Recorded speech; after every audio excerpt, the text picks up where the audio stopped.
Vamos a abrir la escritura en el libro del profeta Miqueas. Seguimos meditando acerca de los profetas y todavía estamos con los profetas anteriores a la cautividad. Todavía estamos en ellos. Estamos con el profeta Miqueas, también identificado como profeta menor, no por ser de menos importancia que los demás, sino recuerde que se clasifican como profetas menores por la extensión de sus escritos. Y hoy vamos a estar así, abuelo de, como dice alguien más, abuelo de pájaro, viendo este profeta en esta noche. Miqueas fue un hombre que fue contemporáneo del profeta Isaías. Como dice él ahí en el versículo 1, él era un hombre de Moreset, ese es el lugar de ahora sí que de su población de origen, y fue, como le repito, contemporáneo del profeta Isaías. Isaías, su ministerio se desarrolló más en la capital del reino del sur, de Jerusalén. Miqueas fue un profeta que Dios levantó para hablar su palabra al reino del sur. Le vuelvo a recordar que en esos tiempos el pueblo de Israel estaba dividido en dos grandes reinos, el reino de Israel o del norte y el reino del sur o de Judá. Ya hemos visto profetas como Amós, como Oseas, que hablaron la palabra del Señor en el reino del norte. Hoy vamos a meditar en este profeta que habló en el reino del sur. Y a diferencia de Isaías, que Isaías concentró mucho su ministerio en Jerusalén, Miqueas, sí, parte de su ministerio se desarrolló en Jerusalén, pero también en las provincias de Jerusalén. Y bueno, si usted se fija en el versículo 1, ahí el mismo profeta, uno de los pocos o de algunos de los profetas, no todos nos dicen con precisión dónde ubicarlos, pero en el caso de Miqueas es muy, pues así, muy particular, nos ubica en dónde, en qué tiempo él ministró la palabra del Señor. Dice el versículo 1 que él lo hizo en días de Jotam, que fue el hijo de Usías, uno de los reyes de Israel más importantes del reino del sur. También durante el tiempo del rey Acaz, que fue el sucesor de Jotam, y también en los tiempos del rey Ezequías, que fue a su vez sucesor del rey Acaz. Tal vez Ezequías es uno de los reyes, junto con el rey Usías, de los más conocidos. Probablemente cuando usted lea el libro de los reyes primero de Reyes, segundo de Reyes, primero de Crónicas, segundo de Crónicas, pues van a ser de los reyes que van hablando del reino del sur, de los más destacables. Y no solamente él ministró al reino del sur, sino que también parte de su mensaje tiene que ver con el reino del norte. Por eso en el versículo 1 dice que lo que vio sobre Samaria y Jerusalén, recuerde que Samaria era la capital del reino del norte y Jerusalén era la capital del reino del sur. Entonces nos estamos ubicando en el tiempo cuando usted, es interesante, si usted tiene oportunidad, cuando lea a los profetas, es importante también de repente también tratar de leer el libro de los reyes para darnos una idea de cómo estaban las cosas y hallarle el sentido de lo que ellos estaban ministrando en el nombre del Señor.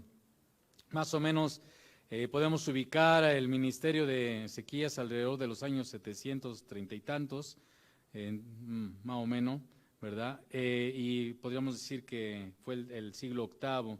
El libro consta de 3 discursos proféticos que usted va a ver que se distinguen claramente por la palabra oíd.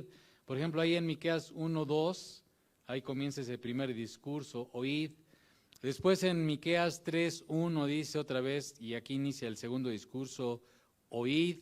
Y si usted se va a Miqueas capítulo 6, versículo 1, está el tercer oíd. Entonces, con estas palabras podemos tratar de hacer una división. A veces la división de los profetas no es tan claras, pero estas 3 palabras nos pueden permitir a nosotros ubicar el mensaje de Miqueas. Ahora, recuerde que lo que ellos escriben no fue de corrido, ¿ok?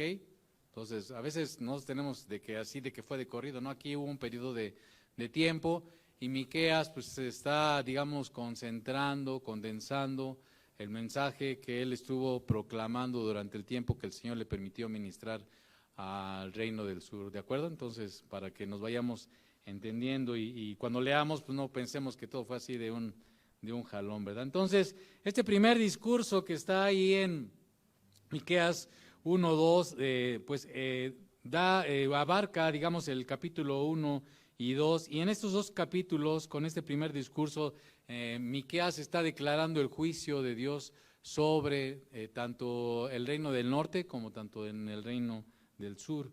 En el segundo discurso, que abarca, digamos, los capítulos del 3 al 5, él va a hablar del reino futuro del pueblo de Israel.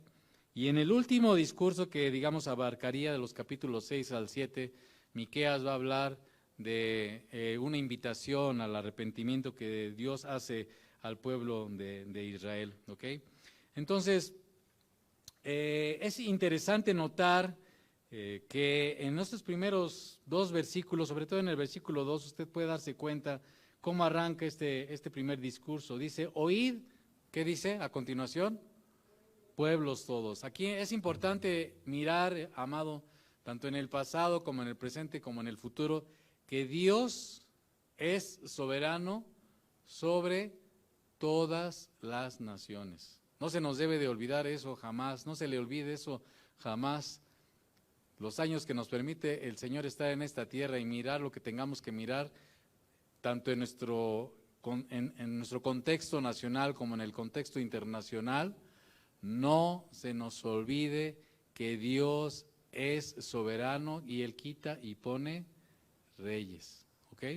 Tengámoslo siempre presente para que no nos vayamos con la finta, ¿ok? Entonces, para que tengamos cuidado en quién hemos creído, en quién hemos puesto nuestra fe, nuestra confianza, en el Dios que está por encima de todo principado, poder, dominio, autoridad que se nombra en esta tierra y aún en las dimensiones celestes, ¿ok? Entonces ese es nuestro Dios. Entonces eso a nosotros nos debe de dar una seguridad y una confianza y no temer ni amedrentarnos. Entonces es importante esto. Entonces este primer discurso, le decía, en estos capítulos 1 y 2, Miqueas va a anunciar este juicio que va a venir, bueno, así como dice, es para todos los pueblos, pero recae principalmente sobre el reino de Israel y de Judá, y es un juicio que Dios va a traer por causa de sus pecados. Recuerde que es importante que nosotros comentemos que el pecado no solo tiene consecuencias por sí, per se, o sea, todo pecado tiene sus consecuencias, cualquiera que éste sea, ¿de acuerdo? Pero si Dios nos habla otra vez en su palabra que este pecado también va a traer un juicio. O sea, de por sí tiene sus consecuencias el pecado, pero también viene o hay determinado un juicio de parte de Dios para todos aquellos que perseveran en el pecado, que viven en el pecado y que se mantienen en el pecado y que a pesar de las invitaciones de Dios para volverse a Él, permanecen en Él.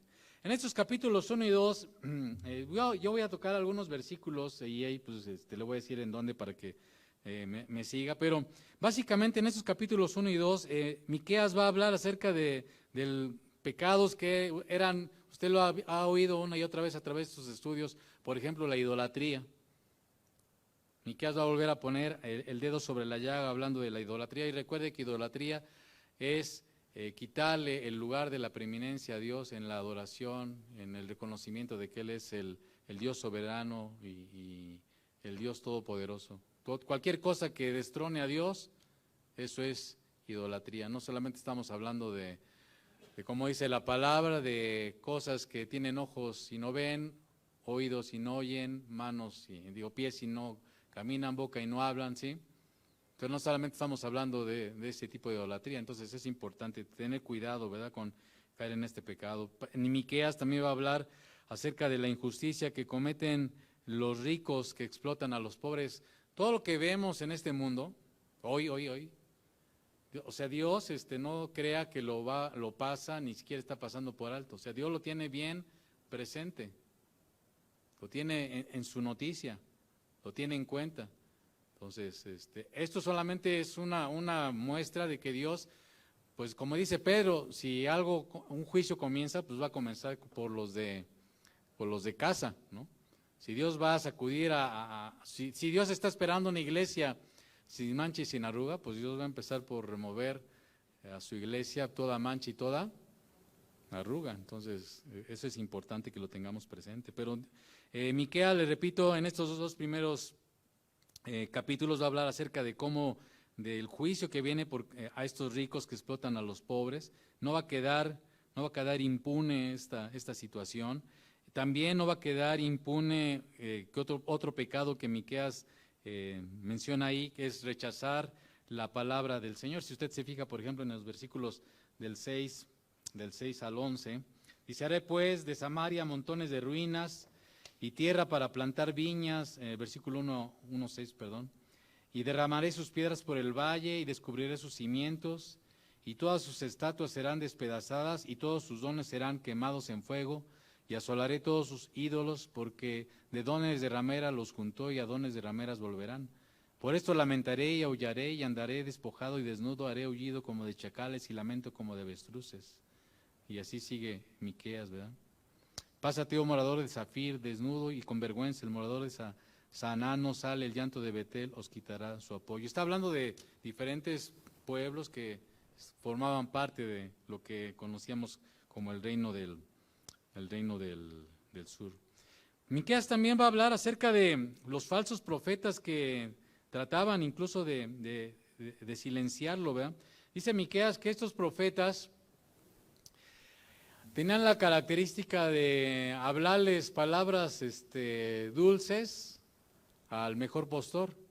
O sea, si los profetas recibían ahora sí que su corta, su paga, entonces les profetizaban bien. ¿Se acuerda de un pasaje ahí en el libro de los Reyes, cuando Acab salió a pelear junto con Josafat? Dice la escritura que Josafat le dijo a Acab: oye, Acab, pues, no hay profeta que nos diga si voy derecho o voy chueco. Estoy parafraseando, estoy aquí de manera coloquial diciéndole estas cosas, pero entonces pues Acab mandó a llamar a sus profetas, y todos los profetas de Acab decían: no, con estos cuernos, y hacían ahí su show diciéndole que iba a salir vencedor y que iba a triunfar, ¿no? Y Josafat, así como que era un hombre que estaba más inclinado su corazón hacia el Señor, y como que Josafat no se quedó satisfecho con esas profecías, y dijo: oye, ¿no hay otro profeta? Y Acab le dijo: sí, por ahí está un Micaía tal que, pues mándalo a traer. Y cuando van por Micaía le dicen: oye, Micaía te manda a llamar Josafat, Acab, perdón, para que le profetices con relación a la guerra.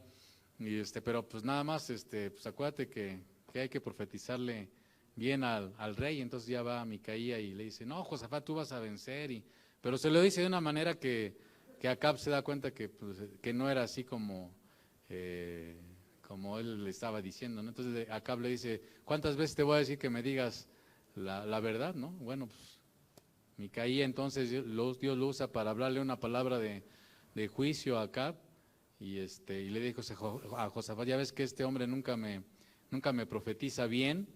Y entonces lo mandó al calabozo, y le dijo: cuando venga de regreso de la guerra, pues ya vamos a hablar, Micaía. Le estoy sintetizando, usted ahí búscalo en Primera de Reyes, no le voy a decir dónde, porque ahorita ni me acuerdo bien el capítulo, pero usted búsquele. Y entonces Micaía le contesta acá: bueno, pues si regresas con vida es porque Jehová no habló a través de mí, porque Micaía le había dicho que iba él a perecer en esa confrontación, ¿no? Entonces muchas veces la gente pues quiere oír lo que quiere oír, ¿no? Y a veces algunos nos hacemos partícipes de la corrupción también que medra en las iglesias, soportando o apoyando ministerios que evidentemente su palabra es mentirosa y no es conforme a la palabra del Señor.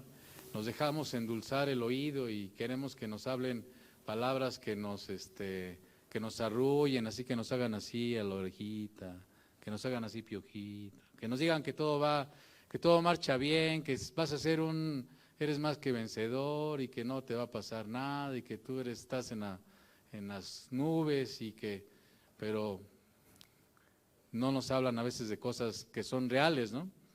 Que el cristiano, a pesar de que pueda estar bien en términos con su Dios y andando en santidad, aún un cristiano puede estar padeciendo tribulación por causa de su nombre, como dice la palabra, ¿no? Entonces, a veces queremos que nos endulcen el oído. Bueno, no es algo que sea propio de nuestros tiempos, sino que desde tiempos antiguos a veces así ha ocurrido. Entonces, el segundo discurso que comienza en el capítulo 3, les decía, en este segundo discurso, Miqueas va a hablar acerca de algunos aspectos importantes como son el reino futuro. Pero antes usted se va a dar cuenta que en los diferentes discursos Miqueas menciona los pecados, pero también hace una invitación a volverse a Dios y muestra un rayo de esperanza para aquellos que se arrepienten. En los tres discursos va a encontrar, digamos, esa dinámica. Señalar el pecado, porque así es importante también entender esto, hermano, que Dios no solamente nos habla de los juicios y de que los juicios van a venir tarde o temprano. Tarde o temprano van a venir juicios. Para los que rechazaron la salvación del Señor, pues tarde o temprano el juicio en el que serán condenados las personas por haber rechazado al Salvador, al Señor Jesús y la gracia de nuestro Dios. Pero también para los cristianos el juicio, donde pues nos va el Señor a decir, bueno, pues bien, buen siervo fiel, rendiste tanto, pues te toca tanto, y como dice la Escritura, ese juicio de que van a venir por recompensas, ¿no? y premios, eso también está ahí en la Escritura y no voy a dedicarle tiempo a eso, ¿no? Pero el juicio de Dios vendrá tarde o temprano. Y hablando de cosas que tienen que ver con el pecado, pues si no nos arrepentimos y pedimos perdón a Dios por medio de Jesús, pues ese juicio va a llegar. Y como les repito, en estos discursos, Miqueas también va a estar llamando al arrepentimiento, a volverse a Él, y también como todos los demás profetas existe esa dinámica. Se señala el juicio y se señala por qué viene.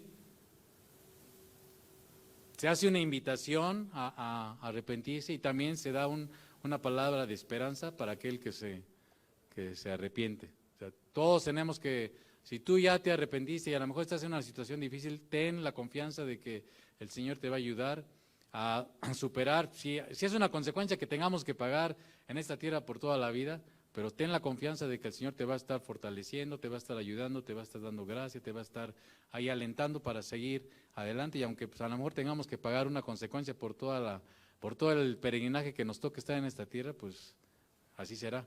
Pero nuestro Dios nos va a estar trayendo consuelo, gozo, esperanza. ¿Sí me explicó? Entonces es importante que nosotros lo tengamos presente en este sentido, ¿no? Entonces, en este segundo discurso, Miqueas va a dirigirse a los líderes de las naciones, a los gobernantes, a los príncipes malvados y a los falsos profetas.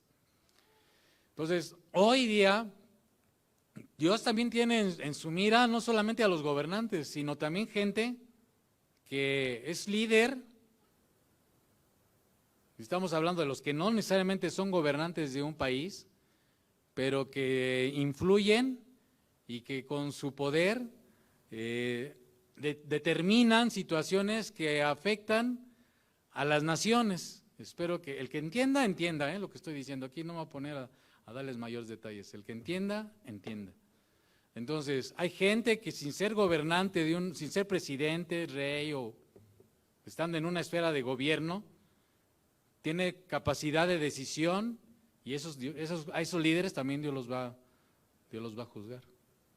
Aún con todo su poder económico, político, Dios también los va a juzgar en su momento. Y también a nuestros gobernantes. Y también a los líderes espirituales. A nosotros que hablamos la palabra en el nombre del Señor. Tanto verdaderos como falsos. ¿verdad? Sobre todo a los falsos, ¿verdad? Que es lo que estábamos viendo, ¿no? Entonces, fíjese, oíd ahora, príncipes de Jacob y jefes de la casa de Israel, ¿no concierne a vosotros saber lo que es justo?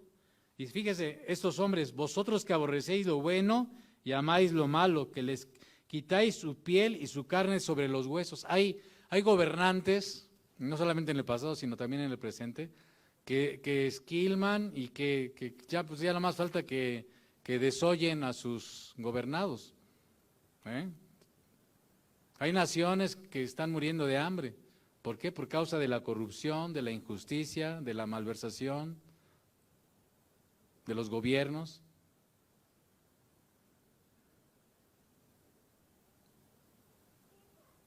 Con imposiciones injustas,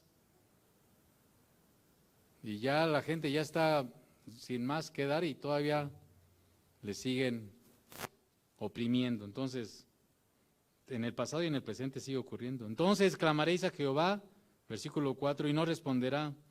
Antes esconderá de vosotros su rostro en aquel tiempo, por cuanto hicisteis, ¿qué? Malvadas obras. Así ha dicho también, dice el versículo 5, Miqueas 3:5. Así ha dicho Jehová acerca de los profetas que hacen errar a mi pueblo y claman, fíjese, ¿qué? Paz cuando tienen algo que comer, o sea, cuando les dan su, es lo que está diciendo Miqueas, cuando les dan sus buenos, otra vez el que entiende, entienda, cuando les dan sus buenas, les dicen paz, y al que no les da sus buenos, también el que entiende, entienda, y al que no les da de comer, entonces proclaman guerra. ¿Sí me explico? Esto sigue ocurriendo aún en el presente. Por tanto, de la profecía se os hará noche y oscuridad del adivinar. Y sobre los profetas se pondrá el sol y el día se entenebrecerá sobre ellos. Bueno, por ejemplo, en el versículo 9, 3:9, oíd ahora esto, jefes de la casa de Jacob. O sea, Miqueas está hablándole a todos los niveles, ¿no? Religiosos, políticos y de gente que tiene, como le repito, sin estar en una situación de gobierno, tiene influencia, tiene poder. ¿Okay? Dice, oíd ahora esto, jefes de la casa de Jacob y capitanes de la casa de Israel, o sea, también a los militares, ¿no? Que abomináis el juicio y pervertís todo el derecho. O sea, hermano, Dios un día va a hacer justicia en todas estas cosas. Entonces, bueno, ahí en el versículo 12 termina diciendo Miqueas acerca de lo que va a ocurrir también con Jerusalén. Va a ser, le dijo el Señor, va a ser arrasada y vendrán a ser montones de ruinas y el monte de la casa como cumbres de bosque. Ahora, en el capítulo 4 es un capítulo interesante porque habla acerca del reino venidero. Cuando usted lo lee con calma, dice el versículo 1 del capítulo 4, acontecerá en los postreros tiempos que el monte de la casa de Jehová será establecido por cabecera de montes y más alto que los collados, y correrán a él los pueblos. Acuérdese que en las profecías, en los profetas, usted va a encontrar una entremezcladas, palabras que aplicaron en su momento, palabras que, como acabamos de ver, siguen aplicando, pues, por ejemplo, para los líderes espirituales y profetas y ministerios mentirosos, para gobernantes injustos y que oprimen a su pueblo y casi lo desollan, para líderes que haciendo uso de su poder económico oprimen a las naciones. Eso sigue siendo presente, pero también va a encontrar profecías que tienen que ver con cosas venideras, que tienen que ver con las cosas del reino de los cielos, ¿verdad? Y este es una de estos capítulos, de estos versículos. Mucha gente a veces nos cuesta trabajo discernir estas cosas, cuando está hablando de cosas pasadas, cuando está hablando de cosas futuras, y bueno, tenemos que pedirle al Señor de su Espíritu Santo que nos ayude a tratar de discernirlas. Aquí con la ayuda del Señor tratamos de hacer lo mejor que podemos. Dice, Él juzgará, y usted sigue leyendo, vamos a leer hasta el versículo 5, porque interesante, no vamos a detenernos en mucha explicación porque si no, no nos da tiempo de terminar. Dice, vendrán muchas naciones y dirán, venid y subamos al monte de Jehová y a la casa del Dios de Jacob, y nos enseñará en sus caminos y andaremos por sus veredas, porque de Sión saldrá la ley y de Jerusalén la palabra de Jehová. Esto es algo del futuro. Por eso dicen los postreros, ¿qué? Tiempos, no dice días. Hay que leer, hermanos. Postreros tiempos. Postreros tiempos. Y Él juzgará. ¿Quién Él juzgará? Dios. Entre muchos pueblos, y corregirá a naciones poderosas hasta muy lejos, y martillarán sus espadas para asadones y sus lanzas para hoces. No alzará espada nación contra nación, ni se ensayarán más para la guerra. Algunos pasajes de Miqueas, usted va a encontrar un paralelismo con Isaías. Por ejemplo, hace mucho match con Isaías capítulo 2. Entonces, usted va a encontrar que hay muchos pasajes, algunos dicen, bueno, Isaías le copió a Miqueas o Miqueas le copió a Isaías. Pues no, ni a ninguno, ¿no? ¿Quién es el que inspira la palabra? Dios, el Espíritu Santo, ¿verdad? Entonces, tanto a uno como al otro le dio palabras semejantes, ¿verdad? Se sentará cada uno debajo de su vid y debajo de su higuera, y no habrá quien los amedrente, porque la boca de Jehová de los ejércitos lo ha hablado. Aunque todos los pueblos anden cada uno en el nombre de su Dios, nosotros con todo andaremos en el nombre de Jehová nuestro Dios eternamente y para siempre. Y bueno, después viene una promesa de restauración, como le decía. Y vamos a entrar a una palabra interesante en el capítulo 5, ¿verdad? Bueno, antes vamos a leer el 4:13, Miqueas 4:13.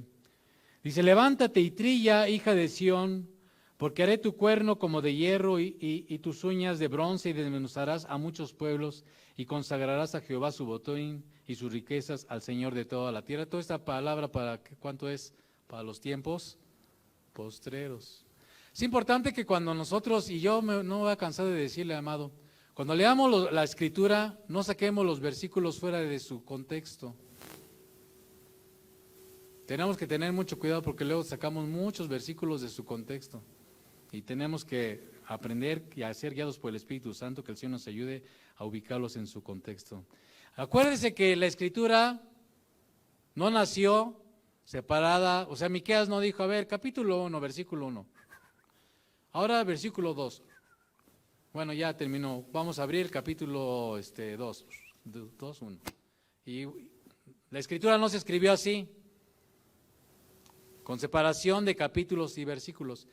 Eso se ha hecho, discúlpeme, deje decírselo así, aunque le caiga a lo mejor gordo, eso nos hace mucho daño a los que leemos la palabra, porque tendemos a fraccionar la Escritura. La Escritura no se escribió por capítulos ni versículos, se hizo pues para de alguna manera ayudar a ubicarlo, pero a veces eso nos impide a nosotros mirar con una mayor claridad las Escrituras, ¿de acuerdo? Entonces, haga de cuenta que sigue de corrido la Escritura, ¿no? Si le está cantando el arrurro un niño, pues ahí, eche su buena pestaña entonces. Rodéate, dice el versículo 1, ahora de muros, hija de guerreros, nos han sitiado, con vara herirán en la mejilla al juez de Israel. Fíjese, aquí ya hay una palabra también entremezclada profética. O sea, no piense que va a venir así tan desglosadita, hay que descubrirlo. ¿A quién van a bofetear? ¿A quién dice la Escritura que van a bofetear? Dice, con vara herirán en la mejilla al juez de Israel. ¿Quién es el Dios de Israel? Pues Dios, pero más particularmente de las tres personas, ¿a quién está refiriendo? A Jesús, a nuestro Señor Jesucristo, al Mesías. ¿Vale? Y es solamente una frase en este versículo. Vamos a seguir leyendo. Pero tú, Belén, Efrata, aquí en esta profecía, el Señor nos va a hablar del lugar donde iba a nacer el Mesías. Daniel habló del tiempo en que iba a nacer el Mesías. Samuel habló de dónde iba a venir el Mesías, o sea, de qué familia iba a venir. Samuel, ¿se acuerda de dónde dijo que iba a venir el Mesías? ¿De dónde? De la casa de David. Y Génesis, cuando Jacob está orando por sus hijos. En el capítulo 49, profetiza de dónde iba a venir, de qué tribu iba a venir el Mesías. ¿De qué tribu? De Judá. Todos palabras que se complementan y nos dejan ver la tremenda sabiduría de nuestro Dios. Amén. Esta palabra fue la que, ¿se acuerda cuando llegaron los sabios de Oriente, guiados por la estrella? Dijeron, llegaron preguntando por quién, por el rey, por el Mesías, que ya había nacido, ¿no? Y su estrella, dijeron ellos, hemos visto. Usted ya se sabe estos capítulos de memoria, ¿no? Están ahí en Mateo 1. Si alguien no se lo sabe de memoria, perdón, pero ahí lo puede encontrar en Mateo 1 y Lucas 1. Mateo 1, 2 y Lucas 1 y 2. Ahí los va a encontrar a los principios de esos dos evangelios. Entonces, cuando llegaron preguntando a estos sabios y fueron llevados ante Herodes, que gobernaba en ese tiempo, ¿verdad? Dijeron, bueno, porque eran gente importante, se notaba, se veía, ¿no? Por sus cabalgaduras, por su vestimenta. Entonces fueron llevados con él y preguntaron dónde ha nacido el rey. Herodes, para sus adentros, pues no hay más rey que yo. Y entonces mandó a llamar a los entendidos, ¿verdad? A los religiosos de su tiempo, y les preguntó dónde iba a nacer el Mesías. ¿Y qué le contestaron? Como está, es que es importante, hermano, no está de más, como está escrito. O sea, todo esto que a veces le enfatizo no es porque él quiera estar de sangrón con usted, porque es importante, como está escrito por el profeta Miqueas, y le recitan este versículo, ¿ok? Belén Efrata, pequeña para estar entre las familias de Judá, de ti me saldrá el que será Señor en Israel. Entonces, ¿dónde iban a nacer? En Belén, ¿verdad? Y sus salidas,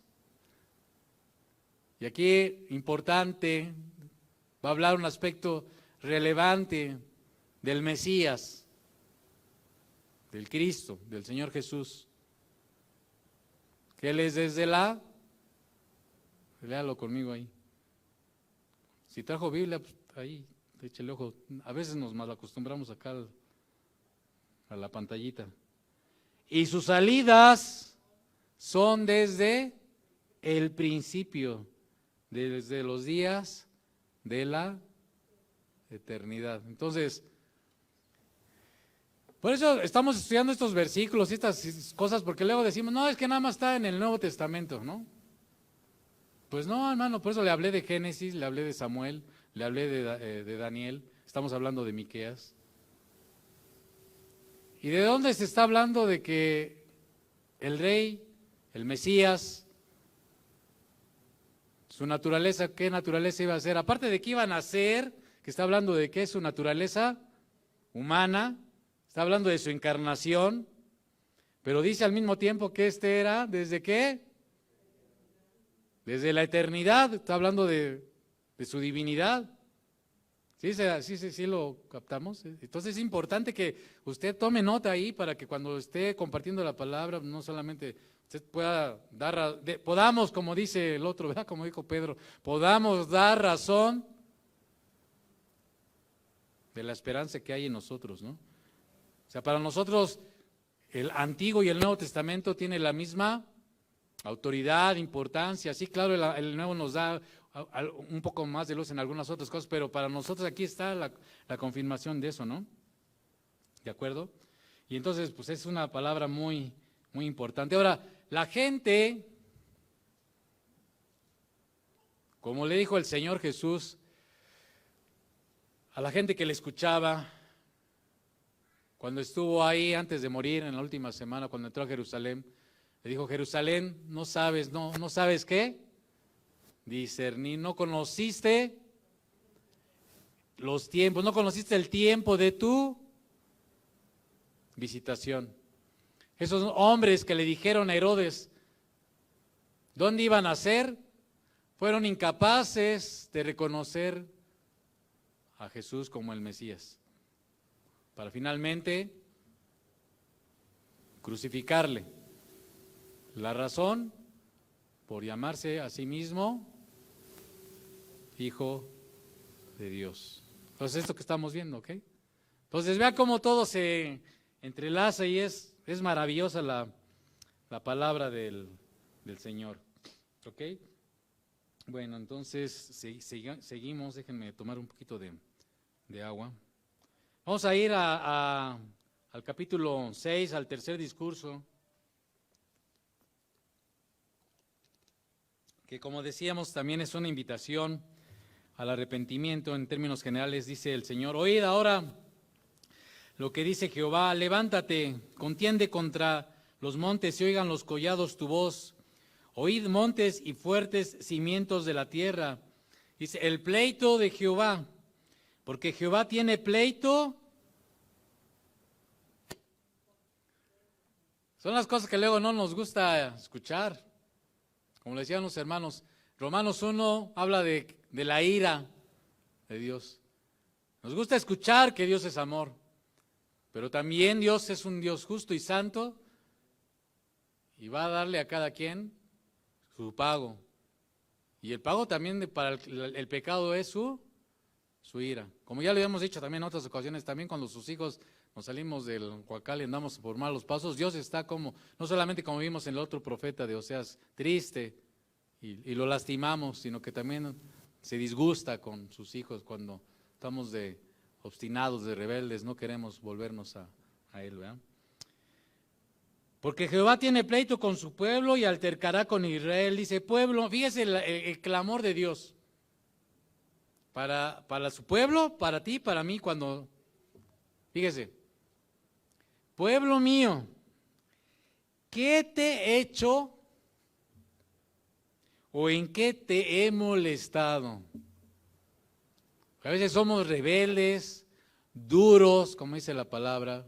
Dios nos colma de bienes, de esto que respiramos, hace salir su sol todos los días sobre nosotros, nos colma de bendiciones, no te he dejado, no te he desamparado, o sea, son innumerables, como dice la palabra, sus misericordias son grandes, todas las mañanas son nuevas, porque tú y yo pecamos hoy, a lo mejor pecamos mañana, a lo mejor no lo hacemos conscientemente, pero lo hacemos y venimos con nuestro Dios, le decimos, Señor, pues a lo mejor no me di cuenta, perdóname, y Dios cómo es misericordioso y cada día nos está perdonando y levantando, ¿sí? Pero luego nosotros somos obstinados a veces y contendemos contra nuestro Dios porque no hizo algo que nosotros esperábamos, no lo hizo como que creíamos nosotros que debía haberlo hecho, no le reclamamos porque no lo hizo en el tiempo en el que según nosotros creemos que debía haberlo hecho y traemos ya el consabido, ¿por qué, no? ¿Por qué a mí? Y peleamos, discutimos, contendemos contra nuestro Dios. Nos enojamos, nos disgustamos, y ya no voy a ir allá porque ¿de qué sirvió tantos años servirle y a estar ahí? Y así me pagas. Pueblo mío, ¿qué te he hecho? ¿En qué te he molestado? Responde contra mí. ¿Por qué? Porque le está diciendo al pueblo, yo te saqué de Egipto, tú clamaste a mí. Dice Éxodo, ¿no? Yo te saqué de la esclavitud. Y lo mismo hizo con nosotros, ¿no?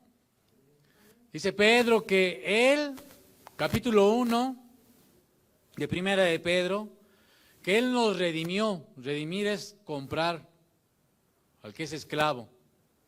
Él nos compró, no con oro, no con plata, no con piedras preciosas, sino con la sangre preciosa de su Hijo. Lea ahí primera de Pedro 1. Entonces, como hemos sido redimidos por algo que es más valioso que esas cosas, ¿cómo no hemos de vivir, dice Pedro, de una manera santa, piadosa, ¿verdad? Si hemos sido redimidos, comprados, limpiados, sellados por su Espíritu, llenados por su Espíritu, ¿cómo no hemos de vivir una vida que le honre, que le glorifique, de santidad? Pueblo mío, acuérdate ahora que aconsejó Balac, rey de Moab, y qué le respondió Balaam, hijo de Beor. Balac quería que Balaam maldijera a su pueblo, y Balaam, que era un profeta falso y mentiroso, en su ignorancia, en su insensatez, Balaam dijo: ¿cómo yo voy a maldecir lo que Dios ha bendecido? ¿No? Porque Dios estaba con este pueblo.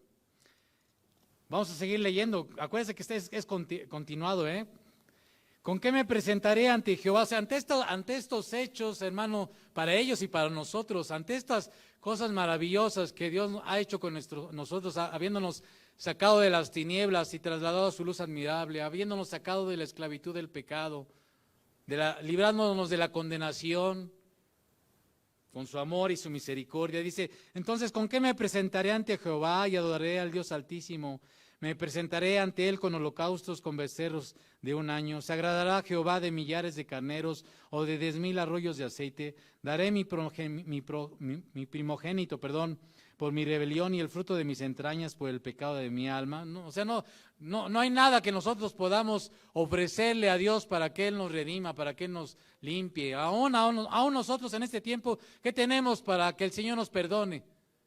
¿Con qué me presentaré delante de mi Dios, sino simplemente con un corazón que contrito y humillado, diciéndole: sí, aunque yo ya soy tu hijo, Señor, y tú me has lavado, pero me caí, como acabamos de entonar en el cántico último que nos dio Israel. ¿Quién nos puede levantar? Pues nuestro Dios, nuestra torre fuerte, ¿no? Nuestro Dios. Entonces, por eso venimos ante Él, no porque tú y yo hayamos venido hoy a este servicio y mañana y pasado, y si quieres ir todos los 365 días a un servicio. No es por eso que Dios nos limpia y nos santifica y nos purifica y nos llena de su Espíritu, no es por eso. ¿Sí me estoy explicando? Oh hombre, porque esa es la esencia. Oh hombre, que luego le digo que sacamos los versículos de su contexto. Luego lo sacamos y lo andamos esgrimiendo como bandera, pero luego no lo entendemos en su contexto. Oh hombre, Él te ha declarado lo que es bueno. ¿Y qué pide Jehová de ti? ¿A quién le está hablando? A gente que Él había, ¿qué? Sacado de Egipto, ¿no? Y que había puesto Él sus ojos sobre ellos, ¿ok? Está hablando a su pueblo. Esta palabra no es aplicable para el impío, para el que no conoce a Dios, para el que está apartado. Para él el Señor le dice: ven a mí y reconcíliate conmigo. Yo envié a mi Hijo en propiciación por tus pecados. Ven ante mí. Reconoce que eres un pecador. Pídeme perdón y entonces estaremos en paz, ¿verdad? Y entonces, para los que estamos en paz y los que nos hemos reconciliado, ¿qué nos pide Dios a nosotros? Pues que, ¿verdad?, caminemos en lo bueno, ¿verdad? Que solamente hagamos ¿qué? Justicia, y amemos misericordia y nos humillemos ante nuestro Dios, porque es la característica de un hijo de Dios. No todos son hijos de Dios, ¿ok? Entonces vamos a seguirle, si no, ya me está ganando el tiempo. Y bueno, sigue la escritura hablando de estas cosas. En el capítulo 7 hay un monólogo ahí interesante, y solamente quiero terminar con 2 versículos que son interesantes, que me llaman la atención. Fíjese el capítulo 7, versículo 7, hablando en este monólogo donde está hablando de un hombre que está reconociendo su condición, su situación espiritual delante de Dios. Usted léalo hoy con calma. Pero el versículo 7 dice en este monólogo, Miqueas, dice: mas yo a Jehová miraré. ¿Esto de qué te está hablando? De fe, de esperanza, ¿verdad? De poner nuestros ojos en quién. ¿Quién es el único que puede perdonar nuestras iniquidades? ¿Quién es el único que puede rescatar del hoyo nuestras vidas? Dios, ¿verdad? Mas yo a Jehová miraré. Él es el único que puede rescatarnos, limpiarnos, restaurarnos, alentarnos, darnos vida, darnos el poder, darnos esperanza, confianza, amén. Esperaré al Dios de mi salvación. Y esto te habla de qué? De paciencia, hermano. Aún en los momentos más difíciles, hace 8 días hablaba Ricardo de las pruebas, sabiendo que la prueba de nuestra fe produce paciencia. Es esto, hermano. Esperaré al Dios de mi salvación. ¿Cuándo? Si llega en esta tierra mientras estoy vivo, pues amén.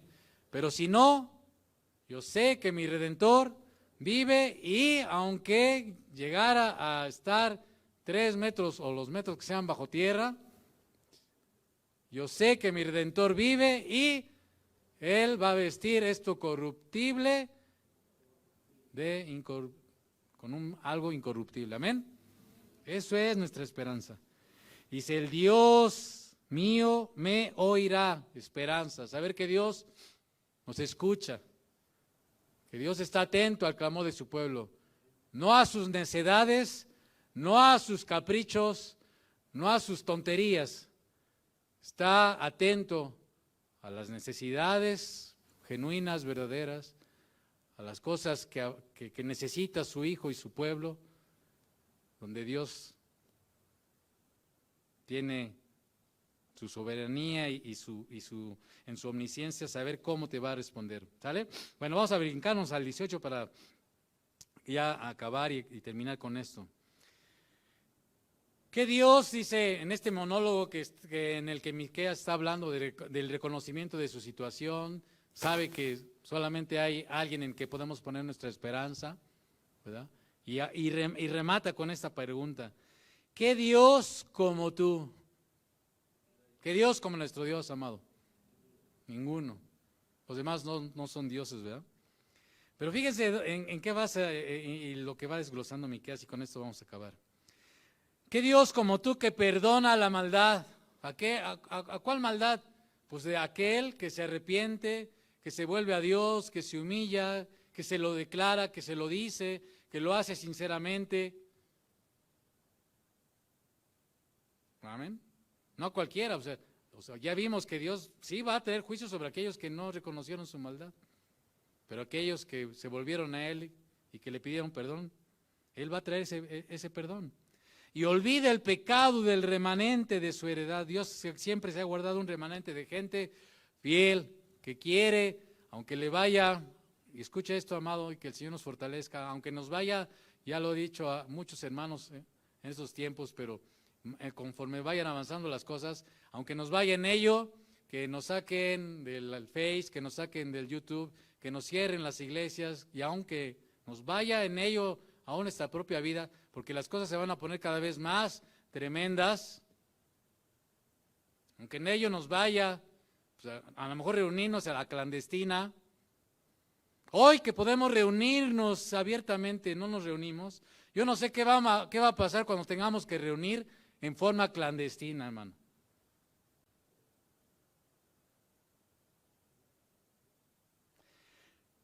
No retuvo, le sigue diciendo, no retuvo para siempre su enojo porque se deleita en misericordia. Está hablando del perdón del pecado, de la misericordia del Señor.